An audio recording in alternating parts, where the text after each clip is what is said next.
നമസ്കാരം, പ്രൈം ന്യൂസിലേക്ക് സ്വാഗതം. ആദ്യം പ്രധാന വാർത്തകൾ. വീട് ജപ്തി ചെയ്ത ബാങ്ക് കർഷകർ പ്രതീകാത്മകമായി ജപ്തി ചെയ്തു. കർഷക കോൺഗ്രസും FRFും ഹരിതസേനയും ബാങ്ക് ഓഫ് ഇന്ത്യയിലേക്ക് മാർച്ച് നടത്തി. ജപ്തി നീതി നിഷേധവും അനീതിയുമെന്ന് OR കേളു MLA.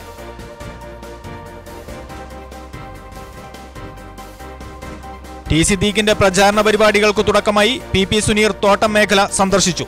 CPIM-നെതിരായ മാധ്യമ വാർത്തകൾ അടിസ്ഥാനരഹിതമെന്ന് P Gagarin.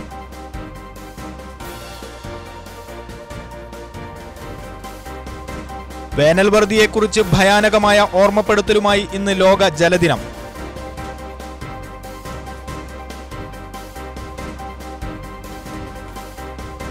Bank of India Meppadi Kottappadi ശാഖയിൽ സ്വർണ്ണ പണയത്തിന് നിയന്ത്രണം. 1.5 പവനിൽ കുറഞ്ഞാൽ പണയം സ്വീകരിക്കില്ല.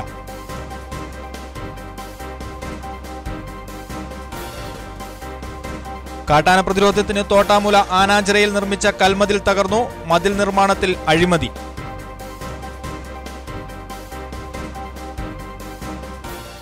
വിശദമായ വാർത്തയിലേക്ക്. ബാങ്ക് ജപ്തി ചെയ്ത് കർഷകരുടെ പ്രതിഷേധം. അഞ്ചുകുന്നിൽ വായ്പ കുടിശ്ശികയായതിന് പുത്തൻ വീട്ടിൽ പ്രമോദിന്റെ വീടും പുരയിടവും ജപ്തി ചെയ്തതിൽ പ്രതിഷേധിച്ചാണ് കർഷക കോൺഗ്രസിന്റെ നേതൃത്വത്തിൽ കർഷകർ ബാങ്ക് ഓഫ് ഇന്ത്യയുടെ കൽപ്പറ്റ ബ്രാഞ്ച് പ്രതീകാത്മകമായി ജപ്തി ചെയ്തത്. ഇന്ന് രാവിലെയാണ് ബാങ്ക് തുറന്നപ്പോൾ എത്തിയ പ്രവർത്തകർ ജീവനക്കാരെ പുറത്താക്കിയ ശേഷം ബാങ്ക് താഴിട്ട് പൂട്ടിയത്. കഴിഞ്ഞ ദിവസം അഡ്വക്കേറ്റ് ജോഷി സുരേഖിന്റെ നേതൃത്വത്തിൽ കർഷക കോൺഗ്രസ് നേതാക്കൾ ജപ്തിക്കിരയായ പ്രമോദിന്റെ കുടുംബത്തെ സന്ദർശിച്ചിരുന്നു. 2015 ചെറുകിട വ്യവസായം ആരംഭിക്കുന്നതിന് ബാങ്ക് ഓഫ് ഇന്ത്യ കൽപ്പറ്റ ബ്രാഞ്ചിൽ നിന്നും 15 ലക്ഷം രൂപ പ്രമോദ് വായ്പയെടുത്തിരുന്നു. പലതവണയായി 5 ലക്ഷം രൂപ തിരിച്ചടയ്ക്കുകയും ചെയ്തു. വായ്പ കുടിശ്ശികയായതിനെ തുടർന്ന് വ്യാഴാഴ്ച ഉച്ചയോടെയാണ് കോടതി നിയോഗിച്ച കമ്മീഷനും ബാങ്ക് ഉദ്യോഗസ്ഥരും ചേർന്ന് പ്രമോദിന്റെ വീടും 60 സെന്റ് പുരയിടവും ജപ്തി ചെയ്തത്. വൈകുന്നേരം ഹരിതസേന പ്രവർത്തകരെത്തി വീട് തിരിച്ചുപിടിച്ച് പൂട്ടു തുറന്ന പ്രമോദിനെയും കുടുംബത്തെയും ആ വീട്ടിൽ തന്നെ താമസിപ്പിച്ചു. ഇന്ന് ഹരിതസേനയും ഫാർമേഴ്സ് റിലീഫ് ഫോറവും ചേർന്ന് ബാങ്കിലേക്ക് മാർച്ചും ധരണയും നടത്തിയിരുന്നു. ഇതിനിടെയാണ് രാവിലെ കർഷക കോൺഗ്രസിന്റെ നേതൃത്വത്തിൽ ബാങ്ക് പ്രതീകാത്മകമായി ജപ്തി ചെയ്തത്. 2 സംഭവങ്ങളിലും ബാങ്കിന്റെ പരാതിയിൽ പോലീസ് കേസെടുത്തിട്ടുണ്ട്. കൃഷിമന്ത്രി നമ്മളോട് പറഞ്ഞു, അതൊന്നും നിങ്ങൾ കാര്യമാക്കണ്ട, മന്ത്രിസഭ തീരുമാനമെടുത്താൽ ഇനി ഒരു ബാങ്കും ഒരു ജപ്തി നടപടികൾക്കും വരില്ല എന്ന് പറഞ്ഞു. അതിനുശേഷമാണ് നമ്മൾ ഇന്നലെ കണ്ട ഈ പുത്തൻപുരക്കൽ പ്രമോദിന്റെ വീട്ടിലേക്ക് ആ ജപ്തി നടപടി കണ്ടത്. സത്യത്തിൽ എന്താണ് നടന്നത്? സത്യത്തിൽ പിണറായി വിജയന്റെയും കൃഷിമന്ത്രിയുടെയും ഇരട്ടച്ചങ്ക് എന്ന് അവകാശപ്പെടുന്ന അവരുടെ നെഞ്ചത്താണ് ഇന്നലെ ആ സത്യത്തിൽ ജപ്തി നടന്നിരിക്കുന്നത്. News bureau, Kalpetta. മാനന്തവാടി അഞ്ചുകുന്നിൽ വായ്പ കുടിശ്ശികയായതിന് പുത്തൻ വീട്ടിൽ പ്രമോദിന്റെ വീടും പുരയിടവും ജപ്തി ചെയ്തതിൽ പ്രതിഷേധിച്ച് ഹരിതസേനയുടെയും ഫാർമേഴ്സ് റിലീഫ് ഫോറത്തിന്റെയും നേതൃത്വത്തിൽ ബാങ്ക് ഓഫ് ഇന്ത്യയുടെ കൽപ്പറ്റ ബ്രാഞ്ചിലേക്ക് മാർച്ച് നടത്തി. രാവിലെ കർഷക കോൺഗ്രസിന്റെ നേതൃത്വത്തിൽ ബാങ്ക് പ്രതീകാത്മകമായി ജപ്തി ചെയ്തിരുന്നു. ഹരിതസേന ജില്ലാ പ്രസിഡന്റ് M സുരേന്ദ്രൻ മാർച്ച് ഉദ്ഘാടനം ചെയ്തു. AN മുകുന്ദൻ അധ്യക്ഷനായിരുന്നു. സർക്കാർ മൊറട്ടോറിയം പ്രഖ്യാപിച്ചിരിക്കുന്ന സാഹചര്യത്തിൽ കർഷകന്റെ വീട് ജപ്തി ചെയ്ത ബാങ്ക് നടപടി മുഖ്യമന്ത്രിയുടെയും സംസ്ഥാന ഗവൺമെന്റിന്റെയും ശ്രദ്ധയിൽപ്പെടുത്തുമെന്ന് OR കേളു MLA. ഗൃഹനാഥനെ അറിയിക്കാതെ പൂട്ടുപൊളിച്ച് ജപ്തി ചെയ്ത സംഭവം ആ കുടുംബത്തോട് കാണിച്ച ക്രൂരതയും നീതി നിഷേധവും അങ്ങേയറ്റം അപലനീയവുമാണ്. ഇത് സംബന്ധിച്ച് ബാങ്ക് അധികൃതരിൽ നിന്നും വിശദീകരണം തേടുമെന്നും MLA പറഞ്ഞു. വീടിന്റെ താക്കോൽ അടിച്ച് തകർത്ത് അകത്ത് കയറി പരിശോധിക്കുകയും അതിനുശേഷം വേറെ ഒരു പൂട്ടിട്ട് വാതിൽ പൂട്ടി സീൽ പതിപ്പിക്കുന്ന ഒരു രീതിയാണ് ബാങ്ക് അധികൃതർ എടുത്തിട്ടുള്ളത്. ഒരാളുടെ വീട് ജപ്തി ചെയ്യുമ്പോൾ സ്വാഭാവികമായിട്ടും ആ വീട്ടുടമ ഉള്ള സമയത്ത് അദ്ദേഹത്തെ ബോധ്യപ്പെടുത്തിക്കൊണ്ട് അദ്ദേഹത്തിൻ്റെ സാന്നിധ്യത്തിലാണ് ആ ജപ്തി നടപടികളും മറ്റ് നിയമ നടപടികളും സ്വീകരിക്കേണ്ടത്. എല്ലാ തരത്തിലുമുള്ള കടങ്ങൾക്ക് മൊറട്ടോറിയം കൂടി പ്രഖ്യാപിച്ചിരിക്കുന്ന ഈ അവസരത്തിൽ ബാങ്കുകാർ ഇങ്ങനെയൊരു നടപടി സ്വീകരിച്ചത് ആ കുടുംബത്തോട് കാണിക്കുന്ന ഏറ്റവും വലിയ ഒരു അനീതിയും കേരള ഗവൺമെൻറ് പ്രഖ്യാപിച്ചിട്ടുള്ള നയപ്രഖ്യാപനങ്ങളും തീരുമാനങ്ങൾക്കും വിരുദ്ധമായിട്ടുള്ള ഒരു സമീപനമാണ് ബാങ്കുകാർ എടുത്തിട്ടുള്ളത്. ലോക്സഭ 2019 തെരഞ്ഞെടുപ്പ് വാർത്തകൾ.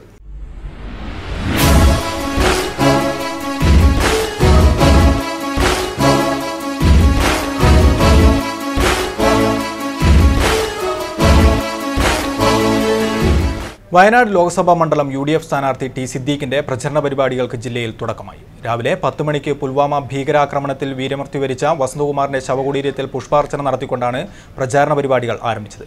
IC ബാലകൃഷ്ണൻ MLA, ND അപ്പച്ചൻ, T ഹംസ, PP ആലി, KE വിനയൻ തുടങ്ങിയവർ സ്ഥാനാർത്ഥിയോട് കൂടെയുണ്ടായിരുന്നു. UDFിനെ വോട്ട് ചെയ്തതിന്റെ പേരിൽ ആർക്കും ശിരസ്സുകുനിക്കേണ്ടി വരില്ലെന്ന് UDF വയനാട് പാർലമെന്റ് മണ്ഡലം UDF സ്ഥാനാർത്ഥി T സിദ്ദീഖ്. കൽപ്പറ്റ DCC ഓഫീസിൽ മാധ്യമപ്രവർത്തകരോട് സംസാരിക്കുകയായിരുന്നു അദ്ദേഹം. വയനാട് ലോക്സഭാ മണ്ഡലത്തിലെ വികസന പ്രവർത്തനങ്ങളിൽ സജീവമായ ഇടപെടൽ നടത്തുമെന്നും ടി സിദ്ദീഖ്. UDFന് വോട്ട് നൽകിയാൽ അത് പാഴായി പോകില്ലെന്ന ഉറപ്പ് നൽകി ടി സിദ്ദീഖ്. വയനാട് ലോക്സഭാ മണ്ഡലത്തിലെ വികസന പ്രവർത്തനങ്ങളിൽ സജീവമായ ഇടപെടൽ നടത്തും. ഇന്ന് വയനാട് ജില്ലയിലെ വിവിധ ഭാഗങ്ങളിൽ സെലക്ട് ചെയ്യപ്പെട്ടതായിരിക്കുന്ന ഇടങ്ങളിൽ സന്ദർശനം നടത്തുകയും ബാക്കിയുള്ള പരിപാടികളൊക്കെ തന്നെ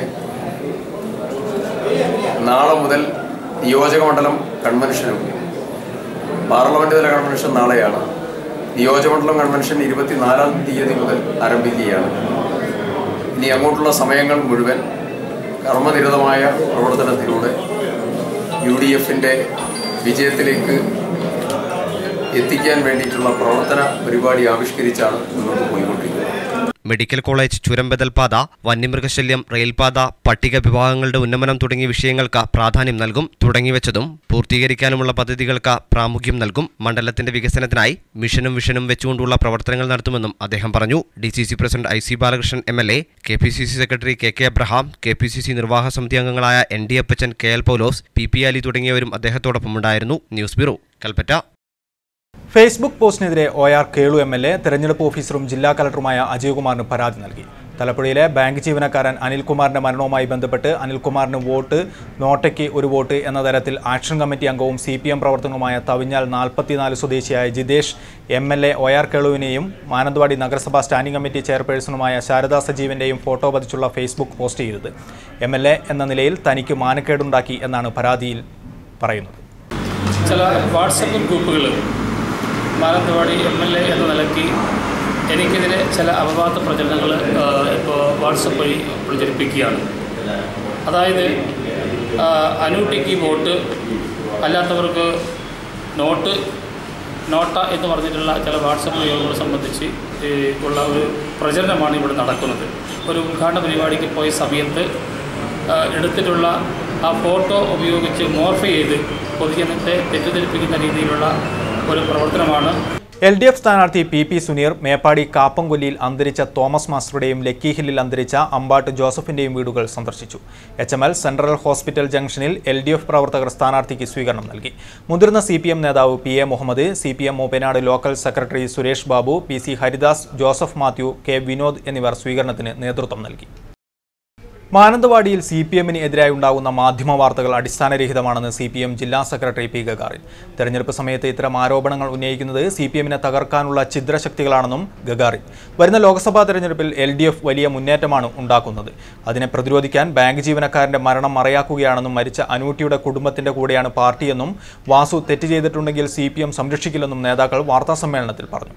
മാനന്തവാടി ഏരിയ കമ്മിറ്റിയും ജില്ലാ കമ്മിറ്റിയും തവിഞ്ഞാലിലെ അനിൽകുമാറിൻ്റെ മരണവുമായി ബന്ധപ്പെട്ട് 2 തട്ടിലാണെന്ന് സംബന്ധിച്ച് എടുത്തിട്ടുള്ള തീരുമാനങ്ങളിൽ വ്യത്യസ്ത നിലപാടുകളുണ്ട്. ജില്ലയിലെ പാർട്ടി നേതൃത്വത്തിൽ തന്നെ വ്യത്യസ്തമായിട്ടുള്ള നിലപാടുകളാണ് എന്ന രീതിയിലാണ് പ്രചരിപ്പിക്കപ്പെടുന്നത്.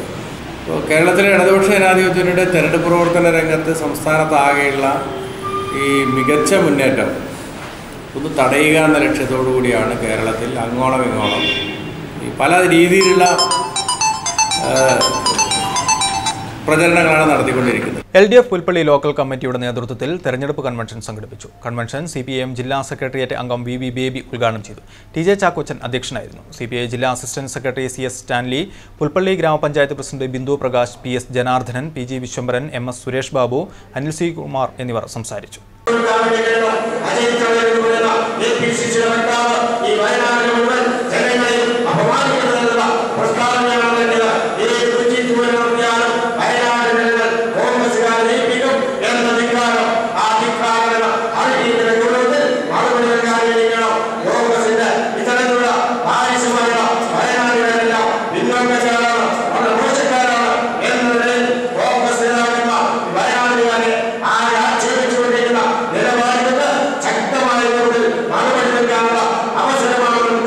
വരണ്ടുണങ്ങിയ നാട്.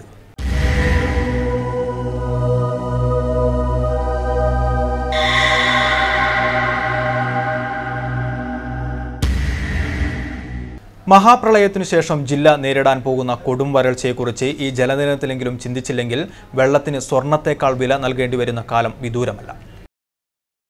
വേനൽ ഓരോ ദിവസം കനക്കുമ്പോഴും ജില്ലയുടെ വിവിധ പ്രദേശങ്ങളിൽ കുടിവെള്ളം മുട്ടിത്തുടങ്ങി. കാർഷിക വിളകളാൽ നിറഞ്ഞ വയനാട് വരും ദിവസങ്ങളിൽ കുടിവെള്ളം കൊണ്ടുവരുന്ന ടാങ്കർ ലോറികളെ ആശ്രയിക്കേണ്ടി വരും. മഴവെള്ളം ഫലപ്രദമായി ഉപയോഗിക്കേണ്ട ഒരു രീതിയും ജില്ലയിൽ ഇതുവരെ നടപ്പാക്കിയിട്ടില്ല. ജില്ലയിൽ പ്രധാനമായും 2 ഡാമുകൾ ഉണ്ടെങ്കിലും വരൾച്ചയെ പ്രതിരോധിക്കാൻ ഡാമുകളിലെ ജലം ഉപകരിക്കുന്നില്ല. പാഴാകുന്ന ജലം തടഞ്ഞു നിർത്താൻ ഫലപ്രദമായ മാർഗം കണ്ടെത്താൻ സാധിച്ചാൽ ഒരു പരിധിവരെ കുടിവെള്ളക്ഷാമം ഒഴിവാക്കാൻ സാധിക്കും. വരൾച്ചയിൽ വെന്തുരുകുമ്പോഴും കാർഷിക മേഖല കരിഞ്ഞു ഉണങ്ങുമ്പോഴും കുടിവെള്ളത്തിന് നെട്ടോട്ടം ഓടുമ്പോഴും മാത്രമാണ് പാഴായ ജലത്തെക്കുറിച്ച് ഓർക്കുക. ഒരു മഹാപ്രളയത്തിൽ ഈ വരൾച്ചയെ മറക്കുകയും ചെയ്യും. ജില്ലയിൽ നടപ്പാക്കേണ്ട നിരവധി പദ്ധതികൾ ഇന്നും ഫയലുകളിൽ ഉറങ്ങുന്നു. കുടിവെള്ള സംരക്ഷണത്തിന് വേനൽ കനക്കുമ്പോൾ ആവിഷ്കരിക്കുന്ന പദ്ധതികൾക്ക് തുടർ നടപടി ഉണ്ടായിട്ടില്ല. പരിസ്ഥിതി ലോല പ്രദേശങ്ങളിലെ നിർമ്മാണ പ്രവർത്തനങ്ങൾ ജിയോളജിക്കൽ വിഭാഗം അനുമതി നിഷേധിച്ചിരുന്നുവെങ്കിലും ജില്ലയിൽ അനധികൃത നിർമ്മാണത്തിനും കുന്നിടിക്കലിനും ഒരു കുറവുമില്ല. വേനൽക്കാലങ്ങളിലും നിറഞ്ഞുനിന്ന ചില കിണറുകളും കേണികളും പ്രളയത്തിനു ശേഷം വറ്റിവരണ്ടു. പുൽപ്പള്ളി, മുള്ളംകൊല്ലി, മാനന്തവാടി, ബത്തേരി തുടങ്ങി ജില്ലയിലെ ഒട്ടുമിക്ക പ്രദേശങ്ങളും വരൾച്ചയുടെ പിടിയിലാണ്. വരൾച്ചയെ പ്രതിരോധിക്കാൻ പദ്ധതികൾ ഇനിയെങ്കിലും ആവിഷ്കരിച്ചില്ലെങ്കിൽ പ്രളയത്തിൽ തകർന്നുപോയ ജില്ലയെ വീണ്ടെടുത്തതുപോലെ ഒരു പക്ഷേ വരൾച്ചയിൽ വെന്തുരുകുന്ന ജില്ലയെ വീണ്ടെടുക്കാൻ സാധിക്കില്ലെന്ന കാര്യം ഉറപ്പാണ്. News desk, Wayanad Vision. കുടിവെള്ളക്ഷാമത്തിൽ വലഞ്ഞ ജവഹർ കോളനി വാസികൾ. ബത്തേരി മുനിസിപ്പാലിറ്റിയിലെ 19ാം ഡിവിഷനിൽപ്പെടുന്ന ബ്ലോക്ക് ഓഫീസിന് സമീപത്തെ ജവഹർ കോളനിയിൽ രൂക്ഷമായ കുടിവെള്ളക്ഷാമമാണ് അനുഭവപ്പെടുന്നത്. പ്രദേശത്ത് ന്യൂനപക്ഷക്ഷേമ വകുപ്പ് സ്ഥാപിച്ച കുടിവെള്ള പദ്ധതി പ്രവർത്തനം നിലച്ചതാണ് കോളനിക്കാരുടെ കുടിവെള്ളക്ഷാമത്തിന് കാരണം. 60ഓളം കുടുംബങ്ങളിലായി 250-ൽ പരം ആളുകളാണ് പ്രദേശത്ത് താമസിക്കുന്നത്. 2 മാസത്തിലേറെയായി കോളനിക്കാർ രൂക്ഷമായ കുടിവെള്ളക്ഷാമം അനുഭവിക്കാൻ തുടങ്ങിയിട്ട്. കുടിവെള്ള പദ്ധതിക്ക് പുറമെ പൊതുകിണറും കുഴൽക്കിണറുകളുമുണ്ടെങ്കിലും അവയൊന്നും ഉപയോഗപ്രദമല്ല. കുഴൽക്കിണറിൽ നിന്ന് ചെമ്പുറവ് വെള്ളമാണ് ലഭിക്കുന്നത്. മറ്റൊരു കിണറിൽ ചപ്പുചവറുകൾ നിറഞ്ഞ് ഉപയോഗിക്കാൻ സാധ്യമല്ലാത്ത രീതിയിലുമാണ്. ഈ സാഹചര്യത്തിലും 60ഓളം കുടുംബങ്ങളുടെ ഏക ആശ്രയം വെള്ളം കോരിയെടുക്കാൻ പറ്റുന്ന തരത്തിലുള്ള കുഴൽക്കിണറാണ്. തന്നെ ഞങ്ങൾക്ക് 10-65 കുടുംബങ്ങളുണ്ട് ഇവിടെ. ഞങ്ങൾക്ക് വെള്ളത്തിന് ഭയങ്കര ക്ഷാമമാണ്. അതുകൊണ്ട് ഇപ്പോൾ ഒരു കുഴൽക്കിണർ വെച്ച് ഇപ്പോൾ 2 മാസമായി ഞങ്ങൾക്ക് ഇപ്പോൾ വെള്ളമില്ലാത്തത്. 2 മാസത്തിൻ്റെ മേലെ ഞങ്ങൾക്ക് വെള്ളമില്ലാത്തത്. അതുകൊണ്ട് ഇതിനൊരു തീരുമാനം എല്ലാവരും കൂടി ഉണ്ടാക്കി ഞങ്ങൾക്ക് വെള്ളം എന്തായാലും അർജൻറ്റ്. അപ്പോൾ ഇനിയിപ്പോൾ വരൾച്ചല്ലേ വരുന്നത്. ഓരോരുത്തർ പുര ഒളിച്ചിട്ടിട്ടുണ്ട്, അങ്ങനെയൊക്കെ ചെയ്യുന്നുണ്ട്. പിന്നെ അത്രയൊക്കെ നമുക്ക് കഴിയുന്നുള്ളൂ. അല്ലാണ്ട് ഇപ്പോൾ എന്താ ചെയ്യുക, എല്ലാവരും കൂടി ശേഖരിച്ച് ഞങ്ങൾക്ക് കുടിവെള്ളം എത്തിച്ചേരണം. ഇതിൽ നിന്ന് 10 കുടുംബങ്ങൾക്ക് പോലും വെള്ളം കിട്ടാറുമില്ല. ഈ സാഹചര്യത്തിൽ പ്രദേശത്ത് കുടിവെള്ള വിതരണം ഏർപ്പെടുത്തണമെന്നാണ് കോളനിക്കാരുടെ ആവശ്യം. News bureau, Bathery. കുടിവെള്ളത്തിനായി പൊതുജനം നെട്ടോട്ടമോടുമ്പോഴും മാനന്തവാടിയിലും പരിസരത്തും ജലനിർലോഭം ഒഴുകി പാഴാവുന്നു. നഗരസഭാ പരിധിയിൽ കുടിവെള്ളം ലഭിക്കാതെ നിരവധി പ്രക്ഷോഭങ്ങൾ അരങ്ങേറുമ്പോഴാണ് മാനന്തവാടി വള്ളിയൂർക്കാവ് റോഡിൽ പൈപ്പ് പൊട്ടി വെള്ളം റോഡിലൂടെ പരന്നൊഴുകുന്നത്. സബ് കളക്ടറുടെ ഔദ്യോഗിക വസതിയായ ക്യാമ്പ് ഓഫീസിന് തൊട്ടുമുമ്പിൽ ദിവസങ്ങളായി വെള്ളം ഒഴുകാൻ തുടങ്ങിയിട്ടും വാട്ടർ അതോറിറ്റി ഉദ്യോഗസ്ഥർക്ക് അനക്കമില്ല. വള്ളിയൂർക്കാവ് ഉത്സവം കൂടി ആരംഭിച്ചതോടെ നിരവധി ആളുകളും വാഹനങ്ങളുമാണ് ഇതിലൂടെ കടന്നുപോകുന്നത്. വെള്ളം പരന്നൊഴുകുന്നതിനാൽ വാഹനങ്ങൾ കടന്നുപോകുമ്പോൾ കാൽനടയാത്രക്കാരുടെ ദേഹത്ത് ചെളിവെള്ളം തെറിക്കുന്നതും ബുദ്ധിമുട്ടുകൾ സൃഷ്ടിക്കുകയാണ്. ഏതാണ്ട് ഇതൊരു 3 ദിവസങ്ങളായി ഈ വെള്ളം പൊട്ടി ഒഴുകാൻ തുടങ്ങിയിട്ട്. ഏതാണ്ട് പൊട്ടി ഒഴുകാൻ തുടങ്ങി 1 മണിക്കൂറിനുള്ളിൽ തന്നെ ബന്ധപ്പെട്ട വകുപ്പുകളെ അറിയിച്ചതാണ്. ഇപ്പോൾ ഈ വെള്ളം ഇങ്ങനെ പൊട്ടി ഒഴുകുന്നതുകൊണ്ട് ഇവിടെ പല വീടുകളിലും വെള്ളം കിട്ടാത്ത അവസ്ഥയുണ്ട്. ഞാൻ വിളിച്ചു പറഞ്ഞിട്ട് ആളോട് പറയട്ടെ, ആളയക്കാന്ന് പറഞ്ഞതാണ്. ഇതുവരെ യാതൊരു നടപടിയില്ല. എത്രയാ വെള്ളം പോകുന്നു, സർക്കാർ പറയാ ഒരു തുള്ളി വെള്ളം പാഴാക്കരുത്. എന്നിങ്ങനെ കേളം കണക്കിന് വെള്ളം പോയിട്ടുണ്ട്. കൂടാതെ റോഡിലൂടെ ഒഴുകുന്ന വെള്ളം ചെളി കലർന്ന സമീപത്തെ വീടുകളിലേക്കും മുറ്റങ്ങളിലേക്കും എത്തുകയാണ്. LF ജംഗ്ഷൻ തുടങ്ങി നിരവധി സ്ഥലങ്ങളിലാണ് പൈപ്പ് പൊട്ടി വെള്ളം പാഴാകുന്നത്. നഗരത്തോട് ചേർന്നുള്ള സ്ഥലങ്ങളായ പാണ്ടിക്കടവ, കല്ലേട്ടുകുന്ന്, ക്ലബ്ബ് കുന്ന് എന്നിവിടങ്ങളിലെല്ലാം ദിവസങ്ങളായി കുടിവെള്ളം ലഭിക്കാത്തതിനെ തുടർന്ന് ദിനംപ്രതി വാട്ടർ അതോറിറ്റി ഓഫീസ് ഉപരോധമടക്കമുള്ള പ്രക്ഷോഭ പരിപാടി അരങ്ങേറുമ്പോഴാണ് ഈ അനാസ്ഥ. എവിടെ പൈപ്പ് പൊട്ടി കുടിവെള്ളം പാഴായാലും പുതിയ കുടിവെള്ള പദ്ധതിയുടെ ഭാഗമായുള്ള ട്രയൽ റണ്ണാണെന്നാണ് അധികൃതരുടെ വിശദീകരണം. News bureau, Mananthavady. കുടിവെള്ളക്ഷാമം രൂക്ഷമാകുമ്പോഴും ജില്ലയിൽ ജനങ്ങൾക്ക് 100 കണക്കിന് ഹാൻഡ് കുഴൽക്കിണറുകളാണ് ഉപകാരപ്പെടാതെ പോകുന്നത്. ഒരു കാലത്ത് പൊതുജനം കുടിവെള്ളത്തിനായി ആശ്രയിച്ചിരുന്നത് ഇത്തരം കുഴൽക്കിണറുകളെയാണ്. ഇപ്പോഴും സമൃദ്ധമായ വെള്ളമുള്ള ഇവയുടെ സാങ്കേതിക തകരാറുകൾ പരിഹരിച്ച് ഫലപ്രദമായി ഉപയോഗപ്പെടുത്തിയാൽ കുടിവെള്ളക്ഷാമത്തിന് ഒരു പരിധിവരെ പരിഹാരമാകും. കുടിവെള്ളക്ഷാമം കാരണം പൊതുജനം നെട്ടോട്ടമോടുമ്പോഴാണ് ജില്ലയിൽ നൂറുകണക്കിന് ഹാൻപമ്പ് കുഴൽക്കിണറുകൾ നോക്കുകുത്തികളായി കിടക്കുന്നത്. 80-90 കാലഘട്ടങ്ങളിലാണ് കുടിവെള്ളത്തിനായി സർക്കാർ ചെലവിൽ പാതയോരങ്ങളിൽ ഇത്തരം കിണറുകൾ വ്യാപകമായി സ്ഥാപിച്ചത്. 75,000-ഓളം രൂപ ചെലവിലാണ് ഇത്തരം കുഴൽക്കിണറുകൾ നിർമ്മിച്ചത്. ആദ്യകാലങ്ങളിൽ ജനം ഇത് ഉപയോഗപ്പെടുത്തിയെങ്കിലും പിന്നീട് തകരാറുകളും വെള്ളത്തിന് തുരുമ്പുചുവയും കാരണം ഉപേക്ഷിക്കുകയായിരുന്നു. പലയിടങ്ങളിലും വളരെ ചുരുക്കമായി ഇവ ഇപ്പോഴും ഉപയോഗിക്കുന്നുണ്ടെങ്കിലും കുടിവെള്ളത്തിനായി പ്രയോജനപ്പെടുത്താനാവുന്നില്ല. അനാഥമായി കിടക്കുന്ന ഇത്തരം കുഴൽക്കിണറുകളിൽ തദ്ദേശ സ്വയംഭരണ സ്ഥാപനങ്ങളുടെ സഹായത്തോടെ മോട്ടോറും ജലസംഭരണിയും സ്ഥാപിച്ച് ചെറുകിട ജലവിതരണം പദ്ധതികളാക്കി മാറ്റാനാവും. വേനൽക്കാലത്ത് കുടിവെള്ളക്ഷാമം നേരിടുന്ന ഈ സമയത്ത് ഇത്തരം പദ്ധതികൾ അടിയന്തരമായി നടപ്പിലാക്കണമെന്നാണ് ആവശ്യം. കിണറുകൾ വ്യാപകമായിട്ട് കുഴിക്കുക എന്നുള്ളത് ഒരു ശാശ്വതമായ നടപടിയല്ല, പരിഹാരമാർഗ്ഗമാവില്ല. ജലക്ഷാമത്തിന് ശാശ്വതമായ പരിഹാരം എന്ന് പറഞ്ഞു കഴിഞ്ഞിട്ടുണ്ടെങ്കിൽ വാട്ടർ ഹാർവെസ്റ്റിങ്, ധാരാളമായി വെള്ളം സംഭരിക്കുക എന്നുള്ളതാണ്. എന്നാൽ ഇപ്പോൾ നമ്മൾ മനസ്സിലാക്കുന്നത് മുൻപ് കുഴിച്ച ഒട്ടേറെ കുഴൽക്കിണറുകൾ ഉപയോഗിക്കപ്പെടാതെ കിടക്കുന്നുണ്ട്. ചെറിയ റിപ്പയറുകൾ നടത്തിയാലും ചെറിയ ചില പരിഷ്കാരങ്ങൾ വരുത്തിയാലും അത് ഉപയോഗത്തിൽ വരുത്താൻ കഴിയും. അടിയന്തരമായിട്ടുള്ള ജലക്ഷാമം പരിഹരിക്കുന്നതിന് ആളുകൾക്കൊരു ആശ്വാസമാകുന്നതിനും ഇതിനുള്ള നടപടികൾ എടുത്താൽ നന്നായിരിക്കുമെന്നാണ് നമുക്ക് പറയാൻ. Abu Thahir, news bureau, Bathery. State Bank of India Meppadi Kottappadi ശാഖയിൽ 1.5 പവനിൽ കുറഞ്ഞ സ്വർണ്ണപ്പണയം സ്വീകരിക്കില്ലെന്ന അധികൃതരുടെ നിലപാട് സാധാരണ ജനങ്ങൾക്ക് ബുദ്ധിമുട്ട് സൃഷ്ടിക്കുന്നുവെന്ന് ആക്ഷേപം. ഇതിനെതിരെ മേലധികാരികൾക്ക് പരാതിയുമായി പ്രദേശവാസികൾ. എന്നാൽ മറ്റൊരു ബാങ്കിലും ഇല്ലാത്തത്ര തിരക്കുള്ള കോട്ടപ്പടി ബ്രാഞ്ചിൽ തിരക്ക് കുറയ്ക്കുന്നതിന് ഏർപ്പെടുത്തിയ ഒരു ക്രമീകരണവും മാത്രമാണിതെന്ന് ബാങ്ക് അധികൃതർ. 1.5 പവനിൽ കുറഞ്ഞ സ്വർണ്ണാഭരണങ്ങൾ പണയമായി സ്വീകരിക്കുകയില്ലെന്നും പഴയ ഗോൾഡ് ലോൺ പുതുക്കി നൽകുന്നില്ലെന്നുമുള്ള പരാതിയാണ് പ്രദേശത്തുകാരിൽ നിന്നും ഉയരുന്നത്. ആശുപത്രി കേസുകളോ അതുപോലുള്ള അത്യാവശ്യങ്ങൾക്കോ സ്വർണം പണയം വയ്ക്കാൻ ഇതുമൂലം ജനങ്ങൾക്ക് കഴിയാത്ത അവസ്ഥ ഉണ്ടായിരിക്കുന്നുവെന്നാണ് പരാതി ഉയരുന്നത്. അധികൃതരുടെ നടപടി ഈ പൊതുമേഖലാ സ്ഥാപനത്തിൻ്റെ ബിസിനസ് കുറയ്ക്കുകയും സ്വകാര്യ ബാങ്കുകളെയും സ്വർണ്ണപ്പണയ സ്ഥാപനങ്ങളെയും സഹായിക്കുകയുമാണ് ചെയ്യുന്നതെന്നും ആക്ഷേപമുയർന്നിട്ടുണ്ട്. തന്നെയുമല്ല, SBI കോട്ടപ്പടി ബ്രാഞ്ചിൻ്റെ ATM കൗണ്ടർ പല ദിവസങ്ങളിലും പ്രവർത്തനരഹിതമായി അനുഭവപ്പെടുന്നുവെന്നും ആക്ഷേപമുണ്ട്. സ്വർണ്ണപ്പണ്ടം പണയം വെക്കുന്നതിന് വേണ്ടി പോയ സമയത്ത് അദ്ദേഹം പറഞ്ഞ മറുപടി 1.5 പവൻ തികയാത്ത ഒരു സ്വർണത്തിനും ഇവിടെ നിന്ന് ഗോൾഡ് ലോൺ അനുവദിക്കുന്നതല്ല. അതുകൊണ്ട് നിങ്ങൾ ആ തുകയ്ക്കുള്ള സ്വർണം കൊണ്ടുവന്നാൽ 25,000 രൂപ വരെ മാർക്ക് ചെയ്യും. നിങ്ങൾക്ക് ആവശ്യമുള്ള തുക എടുക്കാം, ബാക്കി തുക നിങ്ങളുടെ അക്കൗണ്ടിൽ നിക്ഷേപിക്കാം. അങ്ങനെയല്ലാതെ നിങ്ങൾക്ക് പണയപ്പെടുത്താൻ സാധ്യമല്ല എന്ന് പറഞ്ഞ് മടക്കിയിരിക്കുകയാണ്. സാധാരണക്കാരൻ നിന്ന് കഷ്ടപ്പെടുകയാണ്. പ്രളയത്തിന് ശേഷവും മറ്റു കാർഷിക വിള ലഭിക്കാതിരിക്കുന്ന കാലഘട്ടത്തിൽ അവൻ്റെ ആവശ്യം നിറവേറ്റുന്നതിന് വേണ്ടി ബാങ്കിനെ സമീപിക്കുമ്പോൾ ഇവിടുത്തെ ബാങ്കുകാർ ഇത്തരത്തിലുള്ള സമീപനം കൈക്കൊള്ളുന്നത് വളരെ വിവേചനപരമാണ്, വളരെ വേദനാജനകമാണ്, പ്രതിഷേധാർഹമാണ്. എന്നാൽ ആക്ഷേപം കുറച്ച് അതിശയോക്തിപരമാണെന്നാണ് ബാങ്ക് അധികൃതർ പറയുന്നത്. SBTയും SBIയും ലയിച്ച് ഒന്നായ ബ്രാഞ്ചാണ് മേപ്പാടിയിലേത്. SBTയിലെ 19,000 അക്കൗണ്ടും SBIയിലെ 11,000 അക്കൗണ്ടും കൂടി 30,000 ഉപഭോക്താക്കളാണ് ഉള്ളത്. പല ബ്രാഞ്ചുകളും 7 സ്വർണ്ണപ്പണയ വായ്പ കൈകാര്യം ചെയ്യുന്നിടത്ത് 14 എണ്ണം കൈകാര്യം ചെയ്യേണ്ടി വരുന്നു. ആരെയും മടക്കി അയച്ചിട്ടില്ലെന്നും തിരക്ക് കുറയ്ക്കാനുള്ള ക്രമീകരണം ഉണ്ടാക്കുക മാത്രമേ ചെയ്തിട്ടുള്ളൂവെന്നും മാനേജർ അറിയിച്ചു. പുതിയ ATM മെഷീൻ അടുത്ത സാമ്പത്തിക വർഷത്തിൽ സ്ഥാപിക്കുന്നതോടെ ആ പോരായ്മയും പരിഹരിക്കപ്പെടുമെന്നും അദ്ദേഹം പറയുന്നു. CK Chandran, Wayanad Vision, Meppadi. വയനാട് വിഷനും വള്ളിയൂർക്കാവ് എക്സിബിഷൻ ആൻഡ് ട്രേഡ് ഫെയറും സെഞ്ചുറി ടെക്സ്റ്റൈൽസും സംയുക്തമായി ഒരുക്കുന്ന എല്ലാവരും പാടന് കരോക്കെ ഗാനമത്സരത്തിന്റെ പ്രാഥമിക റൗണ്ട് മത്സരങ്ങൾക്ക് വള്ളിയൂർക്കാവ് എക്സിബിഷൻ ഹാളിൽ Wayanad deputy excise commissioner Mathews John ഉദ്ഘാടനം ചെയ്തു. വിജയികൾക്ക് 1ാം സമ്മാനം 10,001 രൂപയും 2ാം സമ്മാനം 5,001 രൂപയും 3ാം സമ്മാനം 3,001 രൂപയും നൽകും. Exhibition trade fair chairman UV Pavithran, Amaldev, Rashid Muhammad തുടങ്ങിയവർ പങ്കെടുത്തു.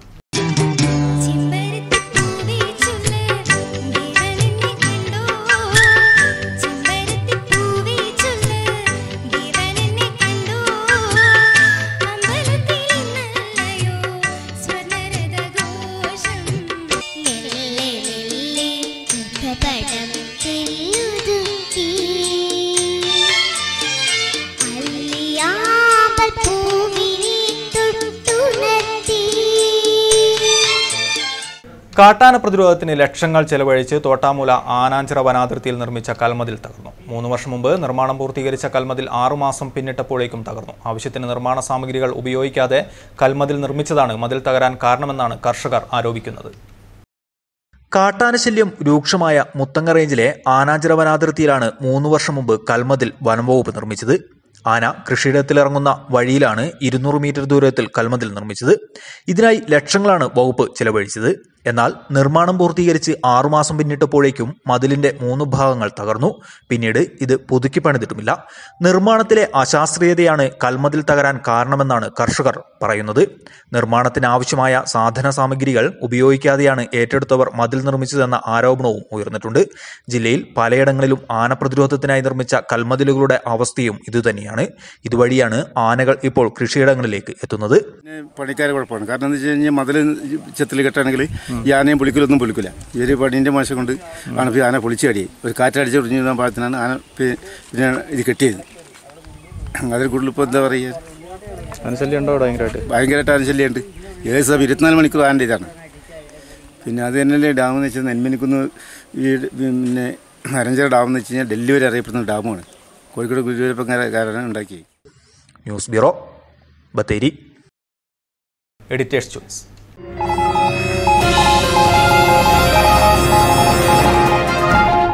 അതിജീവനം ഏതുമില്ലാതെ പണിയ സമൂഹത്തിന്റെ തനത് നാടകരൂപമായ ഉറാട്ടി ഓർമ്മകളിൽ മറഞ്ഞു. ഉറാട്ടി നാടകം അവതരിപ്പിച്ചവരിൽ അവസാന കണ്ണിയായ ബാലന് നഷ്ടമായ കല ഇപ്പോൾ ഓർമ്മകൾ മാത്രം. കൊയ്ത്തൊഴിഞ്ഞ പാടങ്ങളിലും പതിറ്റാണ്ടുകൾക്ക് മുമ്പ് ആദിവാസികളിലെ പണിയ വിഭാഗം അവതരിപ്പിച്ചിരുന്ന കലാരൂപമാണ് ഉറാട്ടി നാടകം.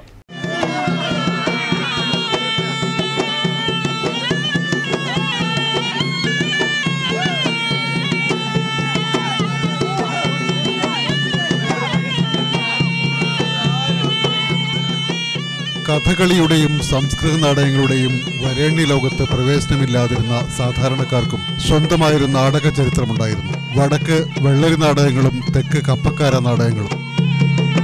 വയനാട്ടിലെ ആദിവാസികളിൽ പണിയർക്കും സ്വന്തമായൊരു നാടക പാരമ്പര്യമുണ്ടായിരുന്നു, ഉറാട്ടി.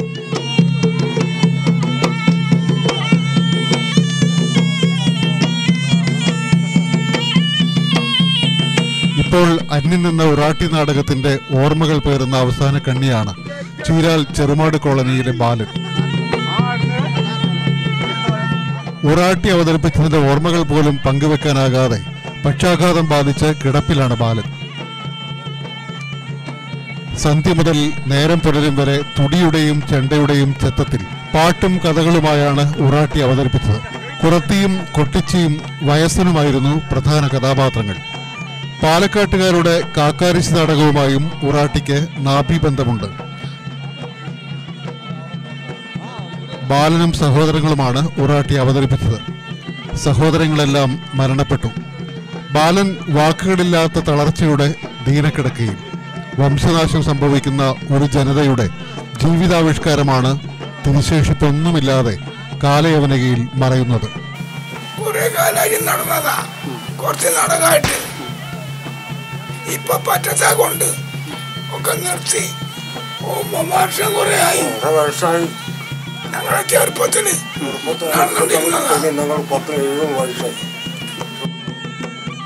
AP Shaji, Wayanad vision, Cheeral.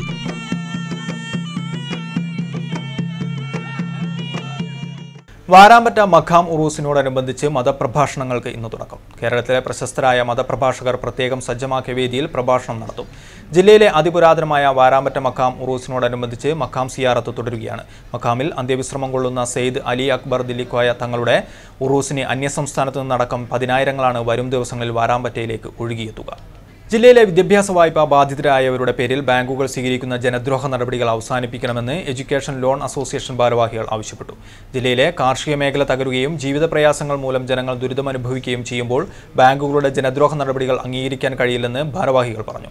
ഇതുമായി ബന്ധപ്പെട്ട് 24-ന് 2 മണിക്ക് പുൽപ്പള്ളി പഞ്ചായത്ത് ഹാളിൽ യോഗം ചേരുമെന്ന് ജില്ലാ president TD Mathew, Jose Kaduppil, UC Thankachan എന്നിവർ അറിയിച്ചു. വിദ്യാഭ്യാസ ലോൺ എടുത്തിട്ട് അടയ്ക്കാൻ കഴിയാതെ നടക്കുന്ന എല്ലാ ആൾക്കാരെയും ഒരു മീറ്റിംഗ് പുൽപ്പള്ളി പഞ്ചായത്തിൽ ഞായറാഴ്ച 2 മണിക്ക് നടത്തുന്നതാണ്. ഇതൊരു കൂട്ടായ്മയാണ്. ഇതിൻ്റെ കാർഷികപരമായി നമ്മൾ ആസ്വദിച്ചു പോയതുകൊണ്ട് ഒരാൾക്കും ബാങ്കിലേക്ക് പൈസ തിരിച്ചടയ്ക്കാൻ പറ്റുന്നില്ല. കൂടാതെ ഇപ്പോൾ ഗവൺമെൻറ്റിൻ്റെ ഭാഗത്തു നിന്ന് ഒരു ചെറിയ അന്വേഷണം വന്നിട്ടുണ്ട്. എത്ര പേര് വായ്പ എടുത്തിട്ടുണ്ട്, അവരുടെ സ്ഥിതി വിവരങ്ങളൊക്കെ നൽകണമെന്ന് പറഞ്ഞിട്ടുണ്ട്. ആയതിനാൽ ഈ 24-ാം തീയതി നടക്കുന്ന കൂട്ടായ്മയിൽ എല്ലാവരും പങ്കെടുത്ത സ്ഥിതിവിവരക്കണക്കിൽ തേറ്റമല എസ്റ്റേറ്റ് ഭഗവതി ക്ഷേത്ര പ്രതിഷ്ഠാദിന മഹോത്സവം കൊടിയേറ്റ് നൂറുകണക്കിന് ഭക്തജനങ്ങളുടെ സാന്നിധ്യത്തിൽ നടന്നു. ജില്ലയിലെ പ്രശസ്ത ദുർഗാക്ഷേത്രമായ തേറ്റമല ഭഗവതി ക്ഷേത്രത്തിൽ മാർച്ച് 15-ന് ആരംഭിച്ച ക്ഷേത്രോത്സവത്തിന്റെ ഭാഗമായി കഴിഞ്ഞ ദിവസം വിശേഷാൽ പൂജകളും കലശപൂജകളും നടന്നു. നാടുകാണിയില്ലം കൃഷ്ണൻ നമ്പൂതിരിയുടെയും മേൽശാന്തി ശങ്കരൻ നാരായണൻ പ്രകാശൻ എമ്പ്രാന്തിരിയുടെയും മുഖ്യ കാർമ്മികത്വത്തിലായിരുന്നു ചടങ്ങുകൾ. മലബാർ ഗോൾഡ് ആൻഡ് ഡയമണ്ട്സിൽ ഈ മാസം 23 മുതൽ 26 വരെ ആർട്ടിസ്റ്ററി ഷോ നടക്കുമെന്ന് ഭാരവാഹികൾ വാർത്താസമ്മേളനത്തിൽ അറിയിച്ചു. ലോകോത്തര നിലവാരമുള്ള വജ്രാഭരണങ്ങളുടെയും വിദഗ്ധ കലാകാരന്മാർ തീർത്ത 916 സ്വർണ്ണാഭരണങ്ങളുടെയും ബ്രാൻഡഡ് വാച്ചുകളുടെയും ഏറ്റവും വിലക്കുറവിൽ പ്രദർശനവും വിൽപ്പനയും നടക്കും. ഷോയുടെ ഉദ്ഘാടനം നിർധനരായ രോഗികൾക്കുള്ള മരുന്ന് വിതരണവും ഭവന നിർമ്മാണ ഫണ്ട് വിതരണവും ആരോഗ്യവകുപ്പ് മന്ത്രി ശൈലജ ടീച്ചർ നിർവഹിക്കും. ഗോൾഡ് ആൻഡ് ഡയമണ്ട്സ് സുൽത്താൻ ബത്തേരിയിൽ മാർച്ച് 23 മുതൽ 26 വരെ 4 ദിവസങ്ങളിലായി ലോകോത്തര നിലവാരമുള്ള വജ്രാഭരണങ്ങളുടെയും വിദഗ്ധ കലാകാരന്മാർ തീർത്ത 916 സ്വർണ്ണാഭരണങ്ങളുടെയും പ്രദർശനവും വിൽപ്പനയും നടക്കുകയാണ്. 23-ാം തീയതി, അതായത് നാളെ വൈകുന്നേരം, ബഹുമാനപ്പെട്ട Kerala health minister Shri Shailaja teacher ഉദ്ഘാടന കർമ്മം നിർവഹിക്കുകയാണ്. വീട്ടമ്മയെ കാണാതായതായി പരാതി. പൊഴുതന സേട്ടുകുന്ന് കട്ടിലകത്ത് അലിയുടെ ഭാര്യ ആയിഷ മാളുവിനെയാണ് കഴിഞ്ഞ ദിവസം രാത്രി 11:30 മുതൽ സേട്ടുകുന്നിലെ വീട്ടിൽ നിന്നും കാണാതായത്. എന്തെങ്കിലും വിവരം ലഭിക്കുന്നവർ വൈത്തിരി പോലീസ് സ്റ്റേഷനിലോ 9656401014 7025394249 എന്നീ നമ്പറുകളിലോ അറിയിക്കുക. പ്രധാന വാർത്തകൾ വീണ്ടും. വീട് ജപ്തി ചെയ്ത ബാങ്ക് കർഷകർ പ്രതീകാത്മകമായി ജപ്തി ചെയ്തു. കർഷക കോൺഗ്രസും FRFും ഹരിതസേനയും ബാങ്ക് ഓഫ് ഇന്ത്യയിലേക്ക് മാർച്ച് നടത്തി. ജപ്തി നീതി നിഷേധവും അനീതിയുമെന്ന് OR കേളു MLA.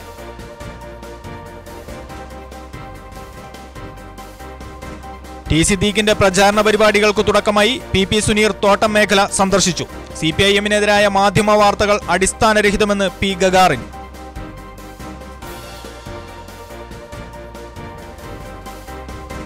വേനൽവറുതിയെക്കുറിച്ച് ഭയാനകമായ ഓർമ്മപ്പെടുത്തലുമായി ഇന്ന് ലോക ജലദിനം.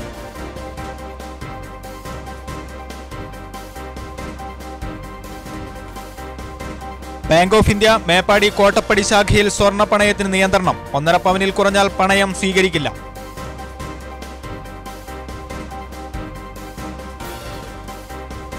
കാട്ടാന പ്രതിരോധത്തിന് തോട്ടാമുല ആനാഞ്ചിറയിൽ നിർമ്മിച്ച കൽമതിൽ തകർന്നു. മതിൽ നിർമ്മാണത്തിൽ അഴിമതി.